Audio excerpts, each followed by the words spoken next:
Muy bienvenidos a todos nuestros seguidores de la Sacristía de la Bandé y a todos los que quieran pasarse por este rato de historia políticamente correcta, de historia disidente del relato oficialista, de historia que quiere precisamente ser eso, historia contra la mentira, la historia contra la mentira. Bien, la pasada temporada en nuestro canal, en nuestro programa, en la Sacristía de la Bandé, en esos 15 minutillos, más o menos, 10 que tenía en mi sección de El pasado que no pasa, estuve explicando el reinado de los reyes católicos, porque es el eje fundamental de la historia de España, de la historia de América y en buena parte también de la historia de la Iglesia Católica.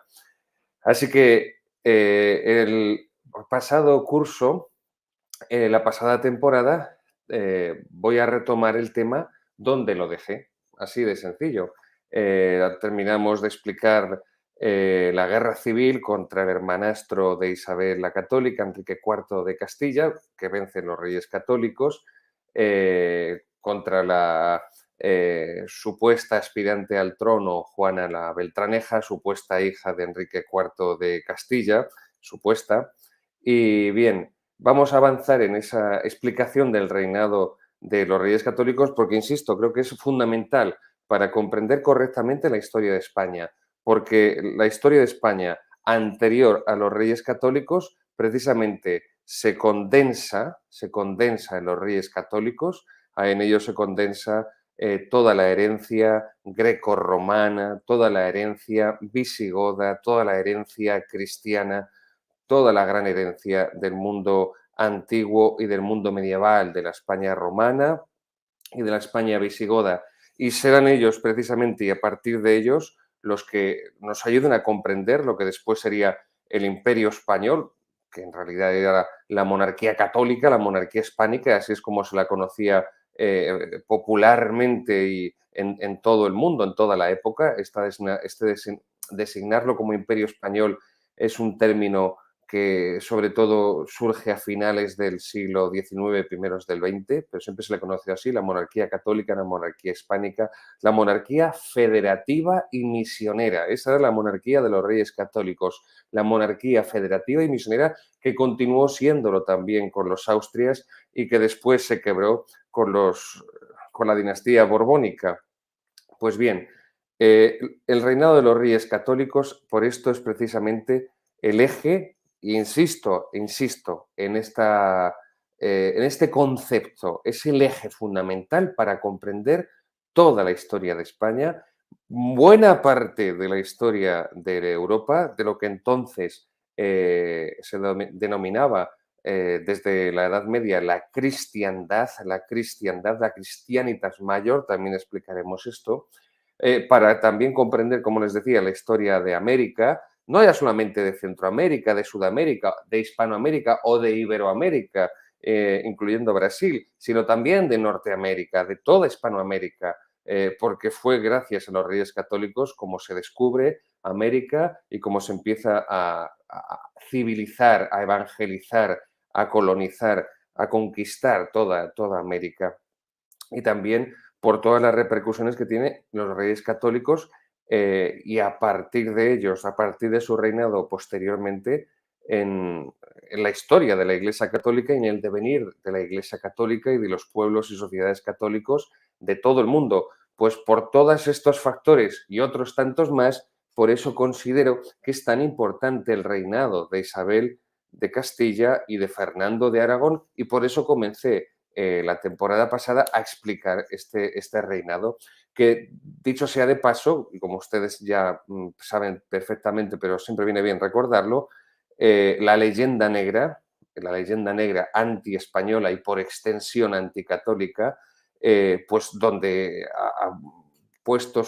ha ubicado su punto de mira para disparar sus dardos envenenados, de la calumnia, de la difamación, de la simple y pura mentira, sin apoyo ninguno en la realidad de los hechos, de los acontecimientos históricos, en los documentos, porque la historiografía negro legendaria no puede esgrimir documentos y si alguna vez esgrime algún documento, lo hace fuera de su contexto, lo hace descontextualizado, porque es propio del modus operandi de la leyenda negra descontextualizar los documentos, los hechos, los acontecimientos, los personajes, para ocultar y silenciar los elementos positivos y quedarse solo poniendo el foco en los negativos, que de esa manera son deformados porque son aumentados y al ser descontextualizados parece que el mal se focaliza solamente ahí y de esa manera concreta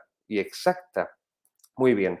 Eh, Durante la temporada pasada, cuando comencé a explicar este reinado de los reyes católicos, di una serie de títulos bibliográficos que he estado estudiando durante años, que he estado trabajando, subrayando, tomando notas.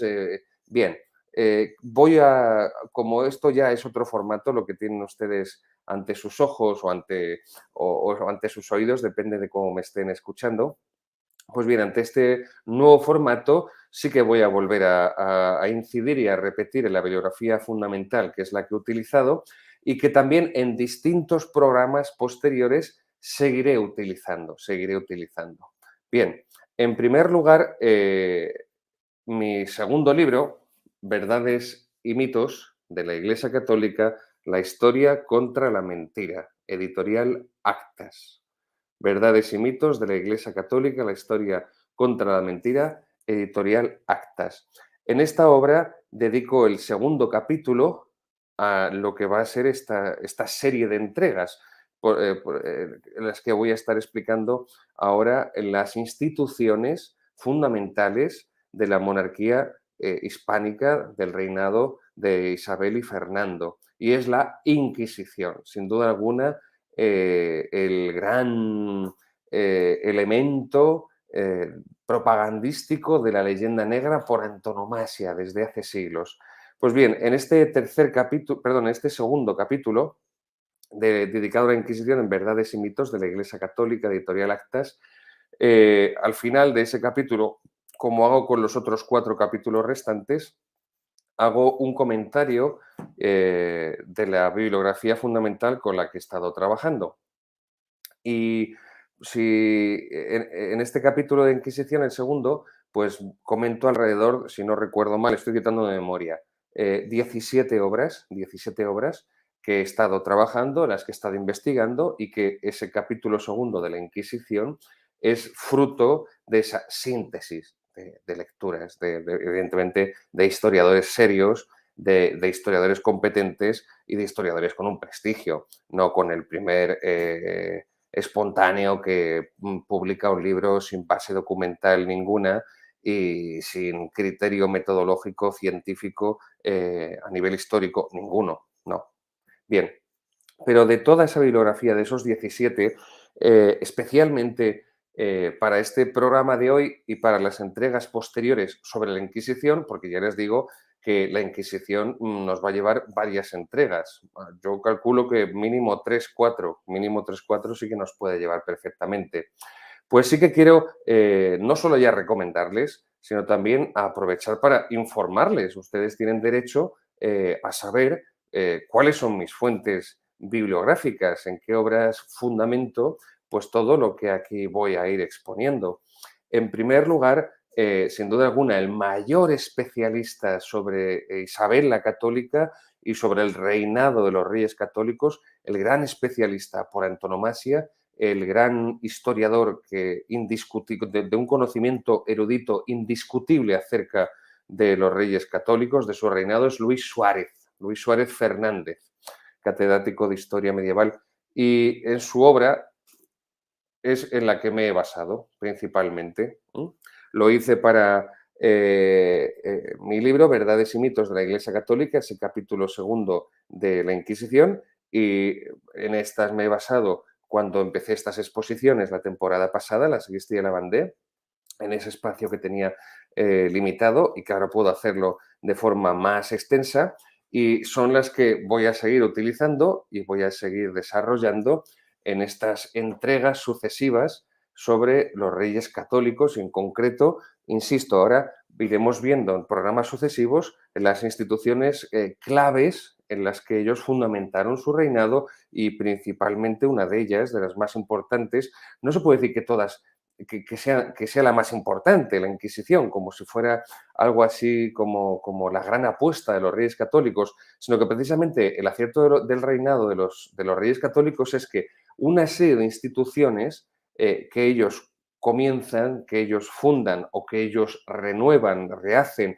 o perfeccionan, se dan a la vez en ese conjunto de estructuración de gobierno que hacen eh, y lo hacen de una manera concreta, específica y con una finalidad muy bien trazada, muy bien delimitada. Luego, no es tanto un éxito el reinado de Isabel y Fernando por una de esas instituciones, sino por la confluencia, por la convergencia de todas ellas simultáneamente.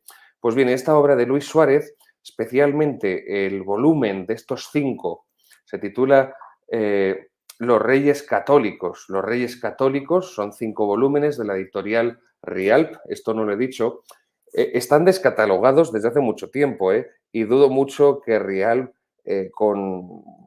Bueno, no voy a atacar a los que están detrás de Editorial Rialp, pobrecillos, bastante tienen con los palos que le dan desde Roma. Bueno, pero que la Editorial Rialp, no seamos ingenuos, no va a reeditarlos. Si ustedes están muy interesados, porque yo se los recomiendo, especialmente para los que dispongan de tiempo para leerse estos 3 volúmenes, porque estamos hablando de más de 1.300 páginas en total entre los 5, bastantes, pero quien tenga tiempo, quien tenga interés, pues como no los busque en Todo Colección, en Iberlibro, en alguna de estas páginas de Internet de segunda mano, va a tener difícil encontrarlos y va a tener difícil dar con ellos. Pero insisto, esta es la mejor investigación con un arsenal de documentos realmente impresionante que ahora mismo existe. Luis Suárez dedicó décadas, no digo años, no digo varios años, digo décadas, décadas de su vida a investigar en los archivos del reinado de Isabel y de Fernando. Décadas, décadas. Y estos tomos y otros que después también publicaría y que, insisto, en próximas entregas de este programa, El pasado que no pasa, dentro de esta serie de programas, iremos poco a poco comentando. Luego que nadie diga, no, pues es que hay una obra que es magnífica y no le ha dicho usted, padre Gabriel, no, es que hay otro libro de fulanito, de venganito, de zutanito, de no sé quién, que está fenomenal, pero ¿cómo no lo ha dicho? Sí, porque no me voy a dedicar hoy todo este tiempo a hablar de esas, insisto, 17 obras que son con las que yo trabajé para hacer esa síntesis en concreto de esa institución de los Reyes Católicos que es la Inquisición en mi obra Verdades y mitos de la Iglesia Católica. Y aquí ya termino el capítulo de bibliografía con este otro, que es el gran clásico Isabel la Católica de Tarsicio de Azcona. Isabel la Católica, estudio crítico de su vida y de su reinado. Tarsicio de Azcona, editorial BAC, Biblioteca de Autores Cristianos, editorial BAC. Este sigue editando. Este también es un libro extraordinario. No está al mismo nivel que los estudios de Luis Suárez, pero realmente después de Luis Suárez, el mayor conocedor de Isabel la Católica, sin duda alguna, era ha fallecido, si no recuerdo mal, creo que falleció este mismo año, Tarsicio de Azcona.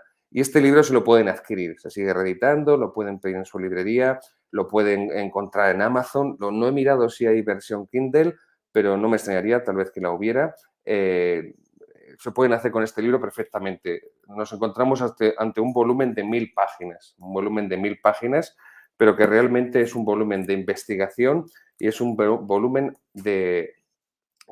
con una documentación también más que notable. Muy bien, pues vamos allá.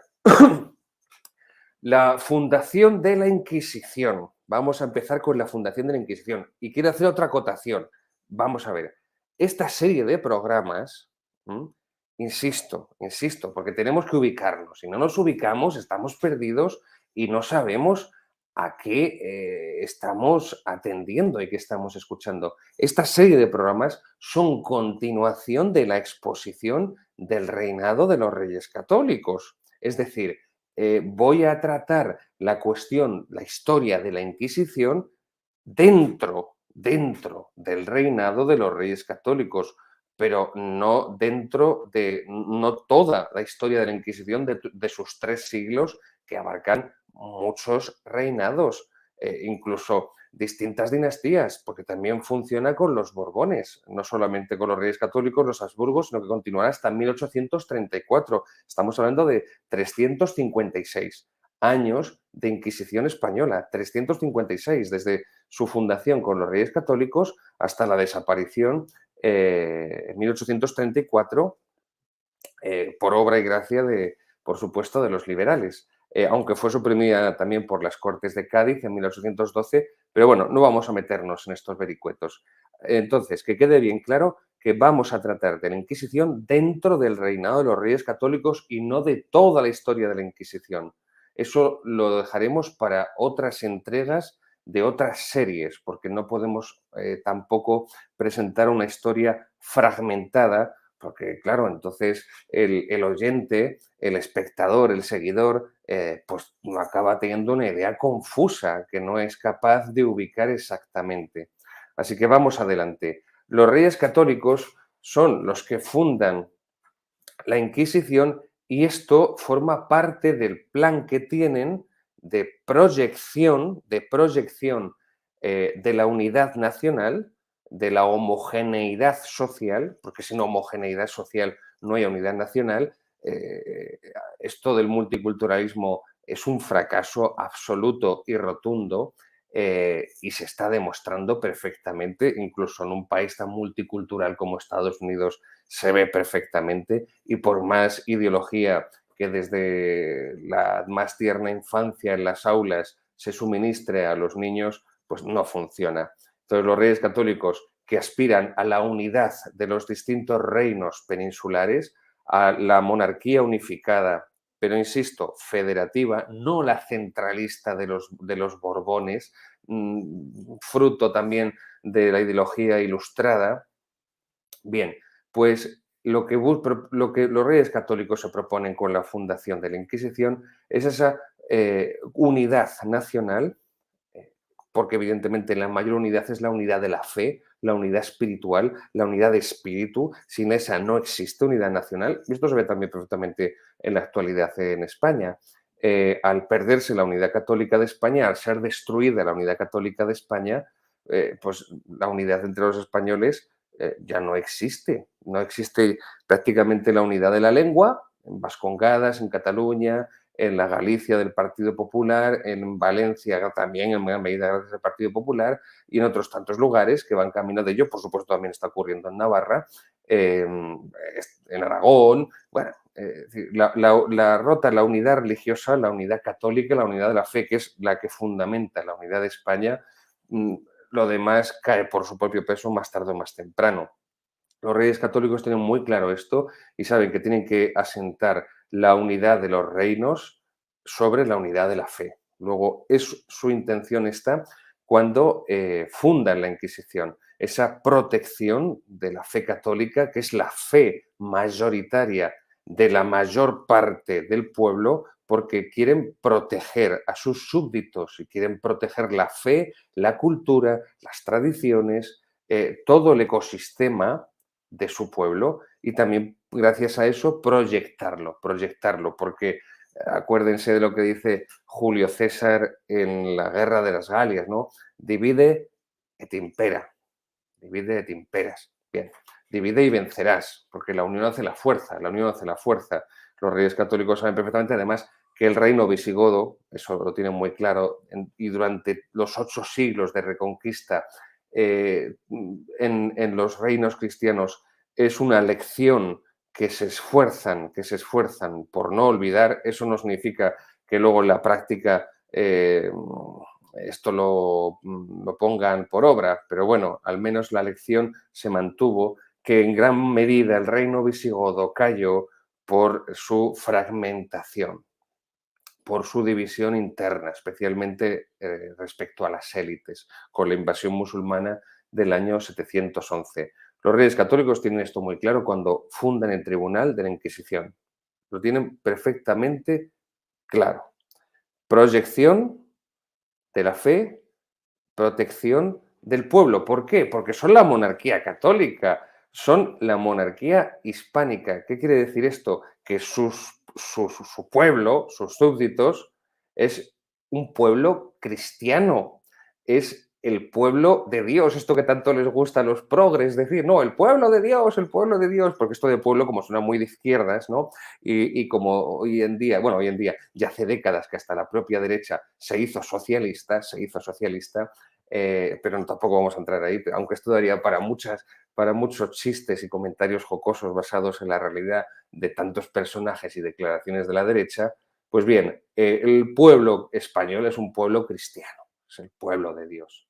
Entonces los reyes católicos, como responsables de ese pueblo y personas con fe y conscientes de su misión como gobernantes dentro de ese pueblo y como gobernantes, por lo tanto, que tienen que velar por la consecución del bien común, saben que en ese bien común entra, por supuesto, la vida virtuosa, el fin último del hombre, su dimensión espiritual. Bien.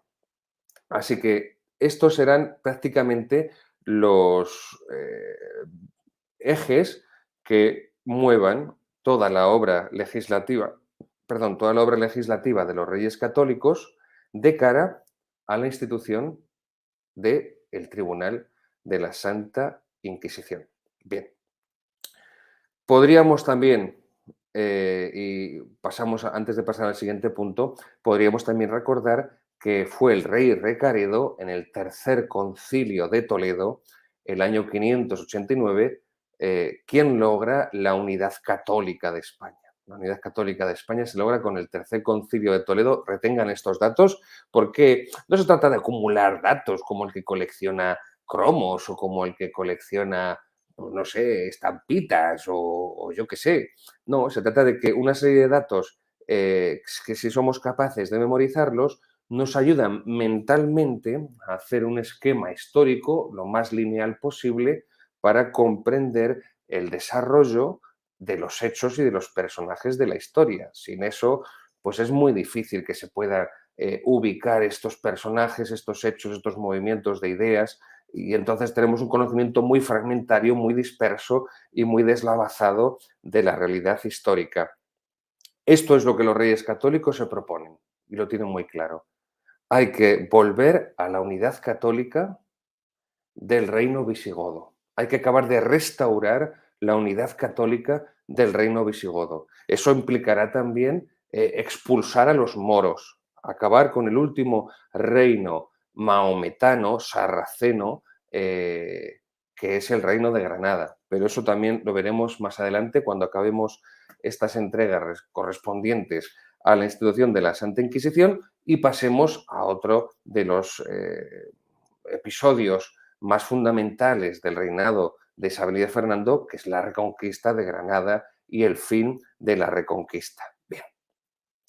Como antes les decía, a modo de aperitivo, de introducción, los Reyes Católicos fundan varias instituciones y es la convergencia de ellas, bajo una sabia y prudente dirección, la que hace que lo que heredan los Reyes Católicos, seamos sinceros, a la muerte de Enrique IV, lo que heredan los Reyes Católicos es un completo y absoluto caos, es un desastre sin paliativos a nivel político, jurídico, por supuesto, a nivel económico, a nivel internacional, a nivel también eclesiástico. Trataremos también en otra serie de entregas, cuando sigamos explicando el reinado de Isabel y de Fernando, la reforma eclesiástica de los Reyes Católicos, que es también decisiva para toda la historia de la Iglesia Católica hasta el día de hoy. Hasta el día de hoy. Fíjense lo que digo, no es hipérbole, perdónenme nuestros seguidores andaluces, pero no es hipérbole andaluza, no es una exageración, es la pura realidad. Gracias a los Reyes Católicos, el concilio de Trento fue un concilio español, ¿eh? y junto con el Concilio de Nicea y junto con el Vaticano I son los 3 concilios más importantes de los 21 de la Iglesia Católica, son los más importantes. De los 20 concilios dogmáticos y ecuménicos, universales, y el Concilio Vaticano II, que no es dogmático, es un concilio pastoral, pero bueno, es un concilio universal, es un concilio ecuménico. Bien, perdónenme, pero si no metí esta puya, no dormía tranquilo esta noche. Vamos allá, seguimos. Instituciones que los reyes católicos simultáneamente fundan y su actuación converge a que rápidamente España pase de ser un país postrado en todos estos campos que acabo de enunciar a ser una potencia de primer orden y una potencia además hegemónica. Pues a nivel económico, la labor que harán a nivel religioso, social, con la institución de la Inquisición, a nivel económico lo habían hecho con la institución de la Mesta, ¿Qué se busca con esta institución de la Mesta? Especialmente para ganaderos y para agricultores, toda la cuestión del ganado ovino, de las famosas ovejas españolas que daban una lana de primera calidad, las famosas merinas, de ahí viene la expresión castiza española de no confundir churras con merinas. Son 2 tipos de ovejas y las merinas eran una raza española que habían nacido del mestizaje, de la fusión, por decirlo de alguna forma, del cruce entre corderos españoles y ovejas árabes. Y aportaban mucha cantidad de lana de primera calidad y que hacía que la exportación de esa lana produjera millones de maravedíes que realmente elevaron en muy poco tiempo la economía española. Y lo que se proponen con esta institución los Reyes Católicos es que la propiedad privada, de los humildes, de la gente sencilla, de los pequeños propietarios, pequeños, medianos agricultores, pequeños, medianos ganaderos, no sea aplastada por la nobleza, prácticamente, pues sí, básicamente por la nobleza y por los pequeños señores locales o caciques municipales, por decirlo también de esta forma. Pero también lo veremos en su momento. Y a nivel de seguridad, la otra institución que los Reyes Católicos fundan para que los caminos que comunican las distintas poblaciones de sus reinos haya seguridad en ellas, pues es la institución de la Santa Hermandad, la Santa Hermandad, una especie de policía rural, a modo también un poco de cuerpo de ejército a pequeña escala, que se encargarán de restablecer la seguridad y, por lo tanto, la justicia en las distintas poblaciones de los reinos hispánicos. Por cierto, un detalle curioso, el uniforme de la Santa Hermandad era de color verde oliva y por eso cuando se funde por el duque de Ahumada en el siglo XIX la Guardia Civil tomará ese color verde oliva en recuerdo de la Santa Hermandad, donde la Guardia Civil ve pues, sus antecedentes remotos. Bien, la Santa Hermandad tiene esa función de seguridad, esa función de justicia. Y se pretende que los reyes católicos, en definitiva, consoliden el poder real, es decir, el poder de la corona, porque lo que encuentran los reyes católicos es una pugna continua entre el poder nobiliario, el poder de los nobles, de las distintas casas de la nobleza, que son las que pugnan por llevarse el ascua a su sardina y que habían convertido a la monarquía pues poco menos que en un títere de sus intereses bastardos y de sus más oscuras y grotescas intenciones, ¿no? Y cuando Isabel la Católica tiene que sufrir, especialmente durante el reinado de su hermanastro Enrique IV, ver cómo la monarquía ha quedado reducida a esto, a ser una marioneta en manos de los señores feudales, pues ellos tienen muy claro que lo que unifica, lo que es capaz de unificar una nación es el poder de la corona, el poder de la corona, la monarquía, es decir, el ejercicio del gobierno.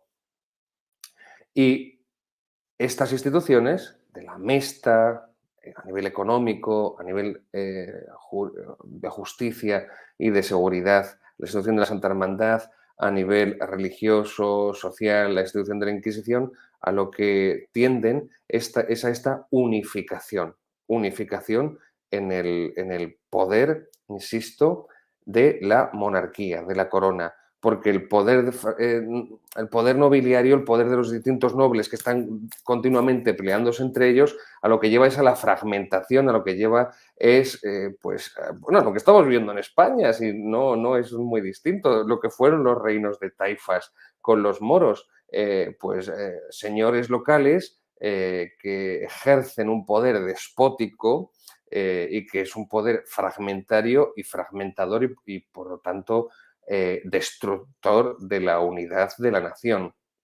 Vamos allá, seguimos avanzando.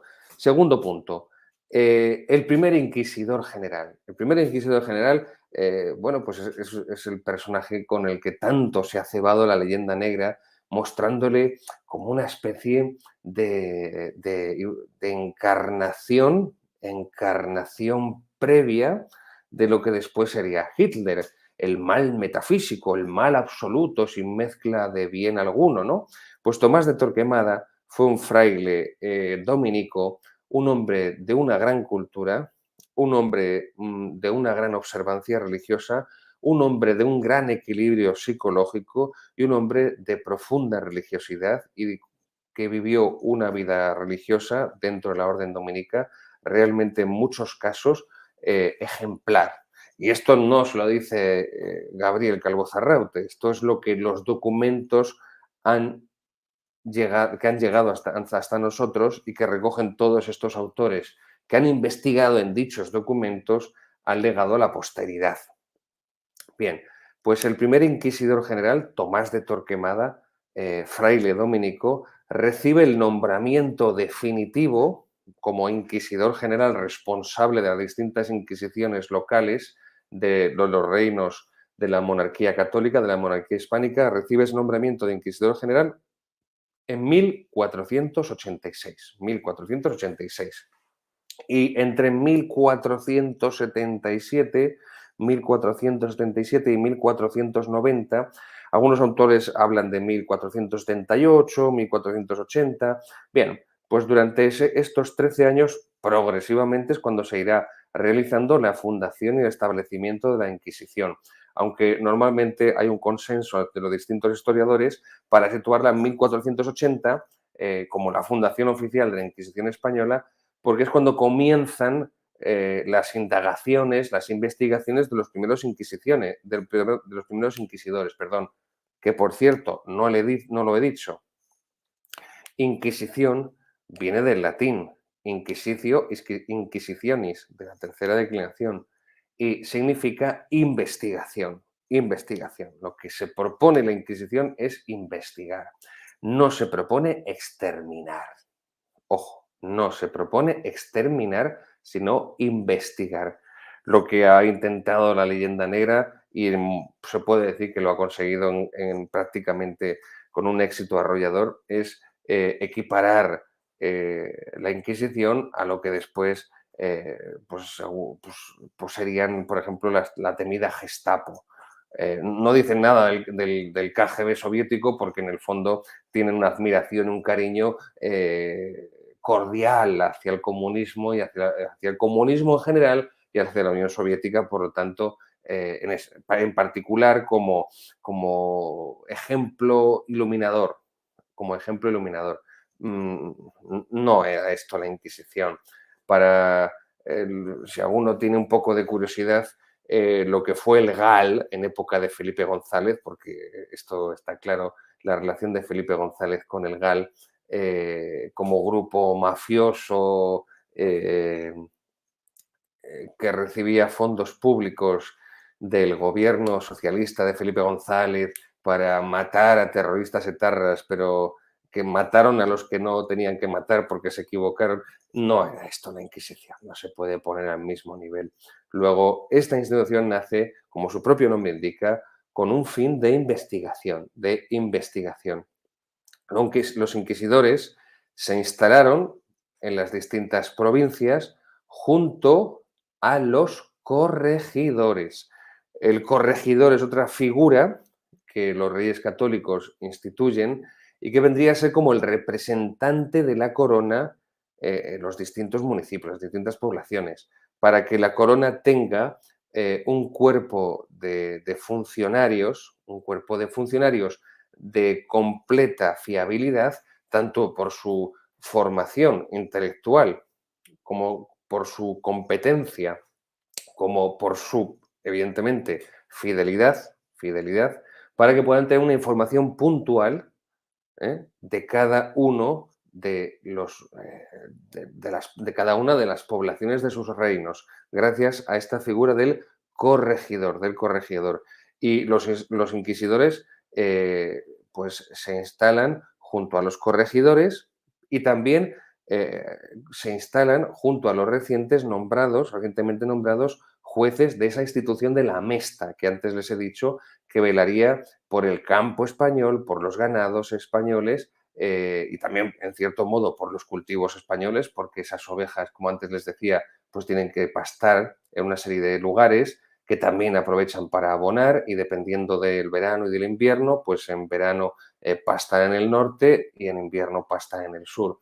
Luego, por eso he insistido antes, queridos seguidores, en esa convergencia de distintas instituciones en distintos planos que los reyes católicos consiguen poner en funcionamiento y que gracias a eso realmente la situación caótica y de postración que heredan respecto al reino de Castilla y al de Aragón se revierte en pocos años, en pocos años. Vale, seguimos avanzando. Tercer punto. La Inquisición tiene una finalidad. Antes les he dicho, como su propio nombre indica, que es la de investigar. Bien, esa finalidad de investigar se divide en tres. Es una finalidad cristiana, evidentemente, no es una finalidad mafiosa, no es una finalidad económica, no es una finalidad sola o meramente, o mejor dicho, exclusivamente política, sino que es ante todo y por encima de cualquier otra consideración una finalidad religiosa, cristiana. Segundo, es una finalidad conciliar, conciliar, tanto a nivel provincial como a nivel universal. Nuestros seguidores saben que hay distintos tipos de concilios. Están los concilios ecuménicos, como antes decía, los concilios universales de toda la Iglesia, y han sido hasta el día de hoy, desde el primero del año 325 de Nicea, donde se proclama el dogma de la divinidad de Jesucristo, hasta el último concilio ecuménico, Vaticano II, que concluye en 1965, donde no se proclama ningún dogma, porque, insisto, es un concilio pastoral y no dogmático. Otra cosa es que nos hayan vendido que el concilio completo es un absoluto superdogma hasta en sus mínimas comas y tildes, ¿no? Pero esto no es así, no es así. Y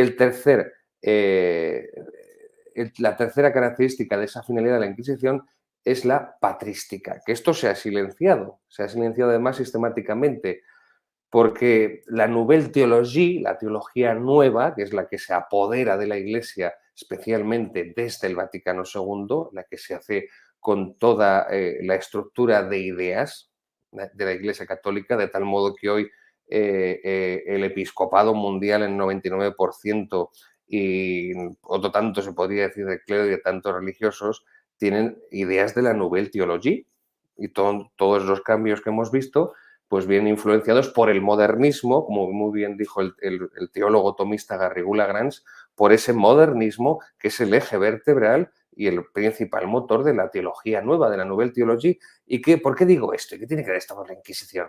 Bueno, pues la Nouvelle Théologie, uno de sus rasgos, la teología nueva, consiste en oponer la doctrina, los textos de los santos padres a la teología escolástica, es decir, a la teología que imperó en la Iglesia, especialmente desde la Edad Media hasta el Vaticano II, y de una manera particular contra la escolástica tomista,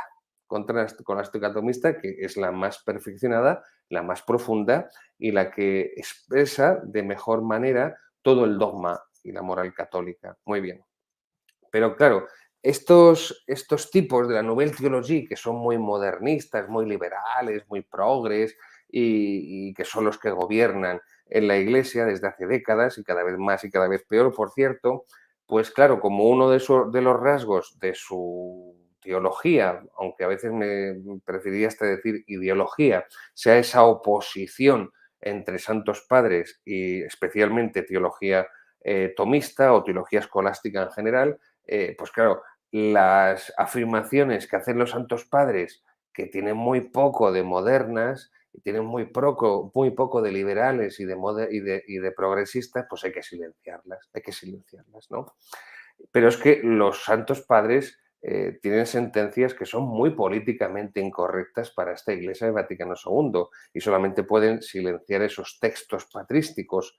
Pero bien, esas tres características tienen la finalidad de la Inquisición cristiana,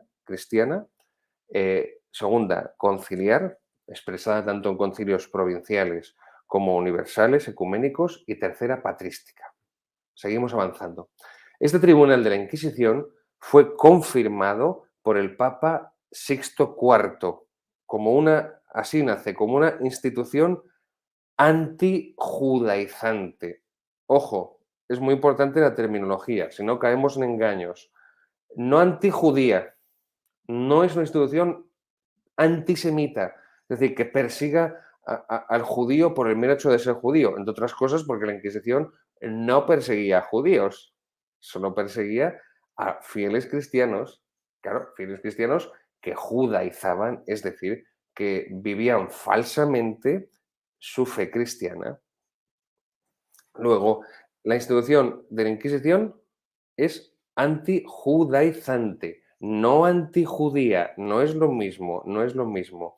Y esta institución de la Inquisición, confirmada por el Papa Sixto IV, eh, el romano pontífice lo hizo a petición de Fernando, del rey Fernando y de la reina Isabel. Y esta institución de la Inquisición, el Papa la pone bajo la dirección de los Reyes Católicos. Esto es una novedad, esto es una novedad. Las anteriores Inquisiciones no funcionaban de esta manera. En la Edad Media surge primero la Inquisición Pontificia, después surgirá la Inquisición Episcopal, pero la dirigía, como bien dice su propio nombre, bien el romano pontífice, la primera, bien la segunda, los obispos locales, pero de ningún modo un gobernante. Y esto hay que tener en cuenta y retener este dato que es muy importante porque los reyes católicos realmente eran personas de sincera fe católica, de sincera fe católica. Y por eso el Papa puede poner en sus manos y puede responder a esta petición para que se funde en sus reinos la Inquisición bajo su dirección. Luego, ¿qué significa esto? Que los miembros del Tribunal de la Inquisición son funcionarios de la corona, son funcionarios de la corona. Esto es también un elemento a tener muy en cuenta y a tener muy presente. Son funcionarios de la corona y, por lo tanto, representantes de la corona, porque esa institución de la Inquisición se ha fundado a petición de la corona, de la corona. Vamos a aprovechar para poner, y que también esto nuestros oyentes puedan visualizarlo, el escudo o distintos tipos de escudos que se utilizó por la Inquisición. Aquí podemos ver, unos están más estilizados, otros están menos, pero para que les suenen. Ese escudo de la Inquisición tiene estos rasgos principales. La cruz en medio como símbolo de redención, como símbolo de salvación, como símbolo de perdón, y la espada y perdón, la vid que nos está hablando de la misericordia y nos está hablando de la justicia. Ahí tenemos en este escudo el Salmo 73, levántate Señor y juzga tu causa, levántate Señor y juzga tu causa que hace referencia, como digo, a la propia etimología de la institución, Inquisición, investigación, y esa investigación tiene que llevar a un juicio y a un juicio ponderado, para la redundancia, a un juicio justo, a un juicio justo. Lo más alejado, o mejor dicho, lo más irreal es acusar a la Inquisición de la arbitrariedad. De ningún modo y de ninguna forma. El procedimiento estaba tan minuciosamente, tan pesadamente elaborado que era imposible obrar de manera arbitraria. Esto lo adelanto ya, aunque lo trataremos después, cuando veamos lo que es propiamente el funcionamiento del mecanismo inquisitorial. Bien, eh, he dicho que la Inquisición tenía una finalidad que se dividía en esos tres rasgos: cristiana, conciliar y patrística. Vamos a empezar a explicarlos. El primer concilio, el primer concilio de obispos occidental, es un concilio provincial. Y es en España, bueno, entonces era Hispania, que es el concilio de Elvira. Elvira, pues la suele identificar con Granada, con un pueblo, con una población cercana a Granada. Bien, luego, el primer concilio que se hace en Occidente, es un concilio provincial que se hace en Hispania, en la Hispania cristiana, a comienzos del año 300, luego a inicios del siglo IV, poco antes de la última persecución de Diocleciano, que de todas las persecuciones que durante 250 años sufrió la Iglesia en el Imperio Romano, pues fue sin duda alguna la más sangrienta, la de Diocleciano, la que produjo más mártires, la que más destrucción originó en la Iglesia. El Concilio de Elvira es conocido porque es donde se encuentra la primera referencia legislativa referente al celibato de los sacerdotes. Entonces, por muchos sacerdotes y por muchos obispos y religiosos es citado el canon, la ley, que hace referencia ya, en una edad tan temprana como es inicios del siglo IV, a ese celibato que es una costumbre, o mejor dicho, a costumbre más todavía, una tradición desde la época apostólica que confirmaría las palabras que Cristo al respecto dedica en el Evangelio. Pero claro, son pocos los que han leído todos los cánones del Concilio de Elvira. Un servidor se ha tomado la molestia de leerse esos cánones y no solamente habla del celibato, habla de otras cuestiones. Y, por ejemplo, el canon 49 del Concilio de Elvira, perdón, rechaza las bendiciones judías bajo pena de excomunión.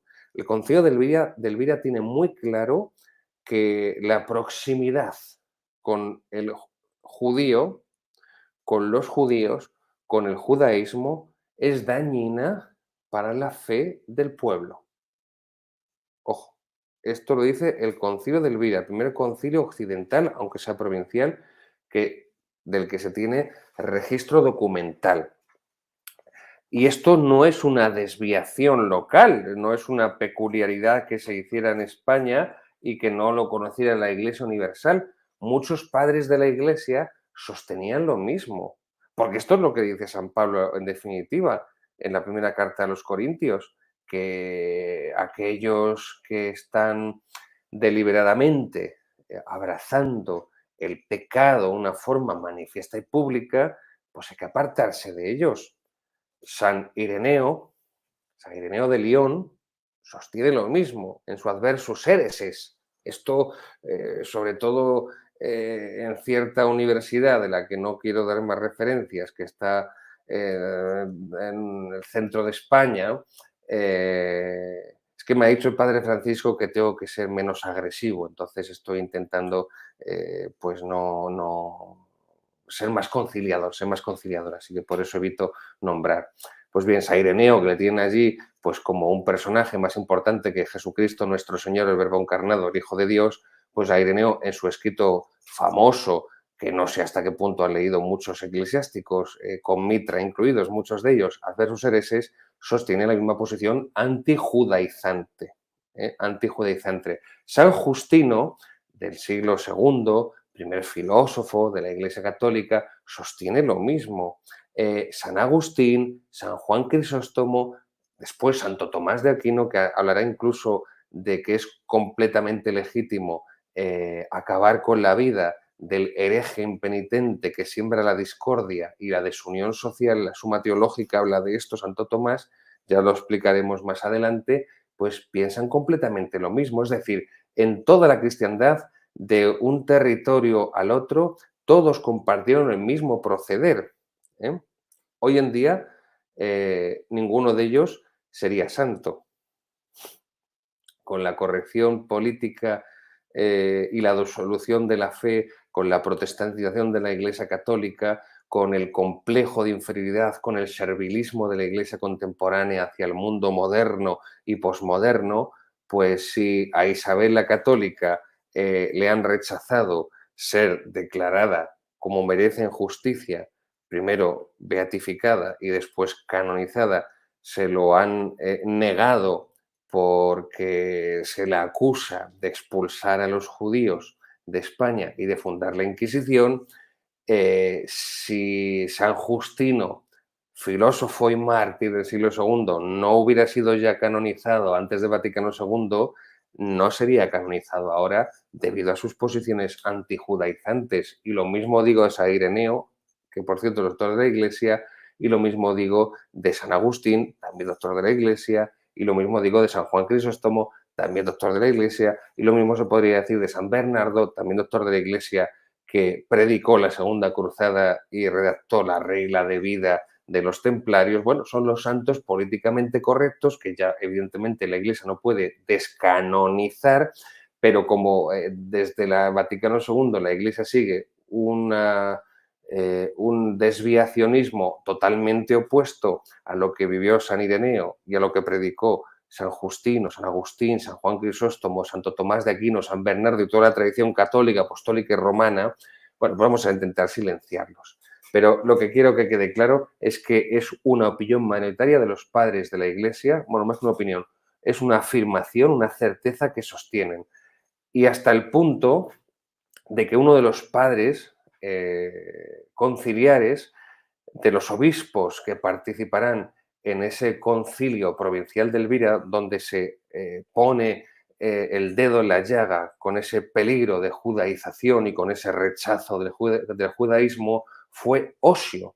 Osio, obispo de Córdoba, que posteriormente será el presidente del Concilio Ecuménico de Nicea, del primer concilio ecuménico de la Iglesia que proclama el dogma de la divinidad de nuestro Señor Jesucristo. El dogma de la divinidad de nuestro Señor Jesucristo.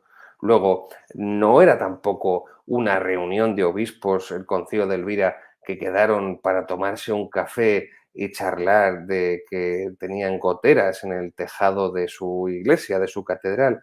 Era un concilio que, aun siendo regional, aun siendo local, provincial, era un concilio realmente importante, importante. Luego, del mismo modo, lo que quiero decir con esto es que del mismo modo que se recuerda el concilio de Elvira para la ley del celibato, para defender la venerable ley del celibato, hay que también que recordar el resto de cánones del concilio de Elvira. Tenemos que ser honestos y tenemos que ser justos y no podemos simplemente elegir una serie de elementos y rechazar otros. Bien, el significado que acabamos de ver en todos estos padres de la Iglesia, con la patrística, pues seguirá en el último de los padres antiguos, que es San Isidoro de Sevilla, en el siglo VII, el gran padre de la Iglesia visigótica. Y San Isidoro de Sevilla tiene una obra que se titula Etimologías. Las etimologías eran Jorge Bustos lo ha llamado la Wikipedia, el periodista Jorge Bustos del Mundo, que es un tipo así que va, no escribe mal, todo hay que decirlo, pero bueno, va de un poco a veces, se pasa de listo. Dice que las etimologías eran la Wikipedia del tiempo de los visigodos. Sí es cierto que lo que hizo San Isidoro en su obra Etimologías fue compilar todo el saber del mundo antiguo, grecolatino, grecorromano, para que se pudiera transmitir, perdón, ese saber durante pues, todo lo que fueron los siglos oscuros y de caos y de desorden que implicaron las invasiones bárbaras, las invasiones de los bárbaras. En las etimologías, San Isidoro de Sevilla, otro que también tendrían que descanonizar, trata a los judíos como herejes. más todavía, trata a los judíos como pérfidos, pérfidos, pérfides, los que han perdido la fe, los que han perdido la fe en el Mesías, en el Hijo de Dios que ha venido a salvarnos, ha venido al mundo a salvarnos y que ellos crucificaron. Bueno, pues otro santo políticamente incorrecto con textos políticamente incorrectos para la iglesia actual y que si pudieran le descanonizarían, pero claro, sería muy, muy gordo, ¿no? Sería muy grave. Pero que detengan el dato. En su obra Etimología, San Isidoro de Sevilla, el gran sabio de la iglesia visigoda, una obra que fue muy copiada, todavía no se estudia en la imprenta, muy copiada, muy divulgada, muy distribuida por todos los lugares de la cristiandad europea, monasterios, posteriormente universidades, cabildos catedralicios, pues trata a los judíos, las etimologías, como herejes y como pérfidos. Pérfidos en el sentido de que han perdido la fe en el Mesías, en el Hijo de Dios. También de cierta perfidia, de cierta maldad, todo hay que decirlo. Por lo general los visigodos, tanto los reyes visigodos como las élites visigodas, como el pueblo visigodo, fueron grandes enemigos, enemigos del judaísmo en general y de los judíos en particular. Pero bueno, en otro escrito, y con esto vamos a concluir ya, de San Isidoro de Sevilla, titulado De Heresibus, traduzco sobre los herejes, es una obra que San Isidoro de Sevilla escribe a petición de su hermana Santa Florentina, bien, Santa Florentina. Ahí también arremete contra el judaísmo y a petición de su hermana, escribe también otra obra que se titula De Fide Católica contra Judeos. De Fide Católica contra Judeos, traduzco. Sobre la fe católica contra los judíos. Contra los judíos. No dice contra el judaísmo, sino contra los judíos. Es igual que la obra más famosa, más importante de San Ireneo, Adversus Hereses. No, es decir, contra las herejías. No es contra las herejías, es contra los herejes, contra los herejes. Es que los santos padres, aunque se hayan intentado apropiar Dios, la Nouvelle Théologie y todo el progresismo eclesial de las últimas 5 o 6 décadas, los santos padres son muy políticamente incorrectos. Entonces hay que forzar sus textos para presentarlos como la interpretación de la fe cristiana, de la fe católica más prístina y menos contaminada por posteriores sistemas ideológicos que sufriría la Iglesia Católica. No, no, no, no, no, no, no. La obra de San Ireneo es contra los herejes, adversus hereses, no contra las herejías. Y esta obra de San Isidoro de Sevilla es sobre la fe católica contra los judíos, no contra el judaísmo, contra los judíos, contra los judíos. Bien, terminamos y para concluir sí que quiero hacerles una advertencia. Bueno, primero les agradezco toda la paciencia que han derrochado durante este programa, intentando seguir mi explicación. Espero que algo les haya podido quedar. Y la advertencia es que este programa, El pasado que no pasa, esta será su duración habitual, 1 hora, será un espacio semanal, pero los temas a tratar cambiarán, variarán de una semana a otra. En la primera temporada, ya llevamos 3 de la Sacristía de la Bandé, y al principio de la temporada pasada, la anterior de la Sacristía de la Bandé, en mi espacio, insisto, el pasado que no pasa, comencé explicando la Segunda República sí, la Segunda República. La Segunda República. Y antes de empezar a explicar este reinado de los Reyes Católicos en el programa Sacristía de la Vendée, nos quedamos justo el 18 de julio. 18 de julio cuando comienza la guerra. Algunos la denominan guerra civil. Los fieles y los que participaron en ella, que tenían fe católica, no dudaron de que era una cruzada de liberación nacional contra el comunismo en sus distintas ramas, anarquista, socialista, propiamente marxista. Bien, Pues como estos son los dos temas históricos que he tratado durante estas temporadas, la Sacristía y la Bande, serán los dos temas históricos que trate aquí en mi programa. En esta ocasión ha sido en esta semana, continuar con la exposición del reinado de los Reyes Católicos ya de forma más extensa y comenzar por esta institución tan decisiva en su reinado que fue la Santa Inquisición, el Tribunal del Santo Oficio. Pero la semana próxima, es decir, la segunda entrega de este programa, retomaremos esa exposición detallada de la Segunda República y de la Guerra de 1936. La semana que viene, Dios mediante, lo que haré será un capítulo para recordar, porque ya ha pasado mucho tiempo, no es como esta exposición de los Reyes Católicos con la que terminé la temporada pasada, hace unos meses, en el verano, sino que ya hace mucho más tiempo que terminé la exposición de la Segunda República y con esta ley socialista también de la que ha sido culpable el Partido Popular desde José María Aznar, y explicaré esto, pues es muy importante que tengamos también un desarrollo de los acontecimientos, de los personajes principales, de las fechas más señeras, pues de una forma muy clara en nuestra mente. Así que el próximo programa, la próxima entrega, la semana que viene, retomaremos eh, la Segunda República. Será un programa de recapitulación y de resumen sobre lo que ya se explicó en su momento en el programa de la Sextina Bande sobre la Segunda República. Aprovecharé para señalar distintas falacias y distintas propiamente falsedades de la Ley de Memoria Democrática de las izquierdas y en sucesivas entregas pues pasaré a explicar lo que fue el desarrollo, lo que fue la génesis de la guerra de 1936 y lo que y dentro de la guerra lo que sucedió, que fue la mayor persecución de 20 siglos de la historia de la Iglesia Católica, la mayor persecución de toda su historia que se desarrolló de una forma especial durante la guerra y especialmente durante los primeros meses de la guerra.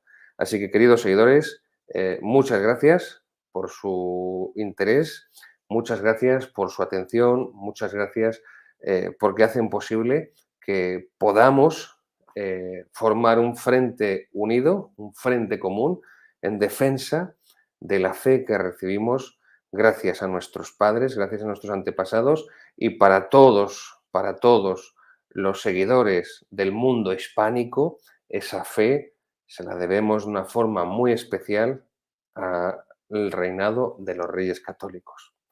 ¡Viva Cristo Rey! Que Dios les bendiga. Hasta pronto.